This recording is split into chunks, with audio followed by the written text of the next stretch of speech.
Los libros históricos del Antiguo Testamento son una colección fascinante que no solo registra eventos, sino que interpreta la historia de Israel a través de un lente teológico. En ellos, la historia no es solo una sucesión de hechos, sino la narrativa de la relación entre Dios, Yahvé, y su pueblo. Aquí tienes un desglose de los puntos clave para entender este bloque bíblico. 1.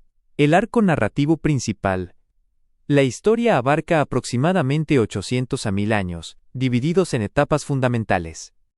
La conquista y asentamiento, Josué y Jueces, narra la entrada a Canaán, la caída de Jericó y el período de los libertadores o jueces, donde Israel era una confederación de tribus sin un rey central. El surgimiento de la monarquía, 1 y 2 Samuel.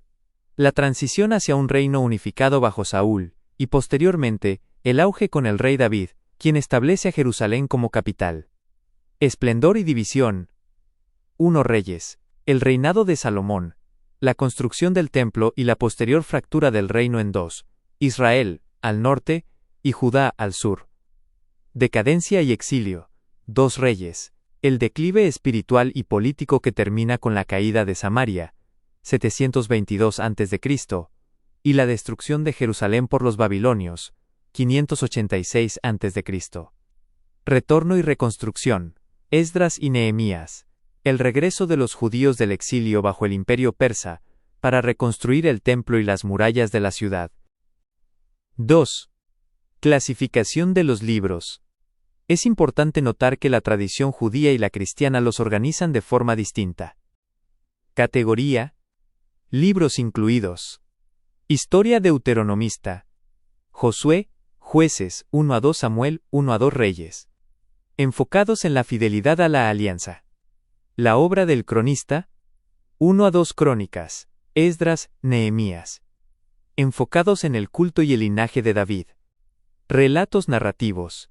Ruth, Tobías, Judith, Esther. Historias específicas de fe y providencia. Nota: Tobías y Judith son considerados deuterocanónicos, presentes en la Biblia católica y ortodoxa, pero no en la protestante ni en el canon hebreo. 3. Temas teológicos centrales. A diferencia de un libro de historia moderno, estos textos buscan responder: ¿por qué nos pasó esto? Fidelidad vs infidelidad.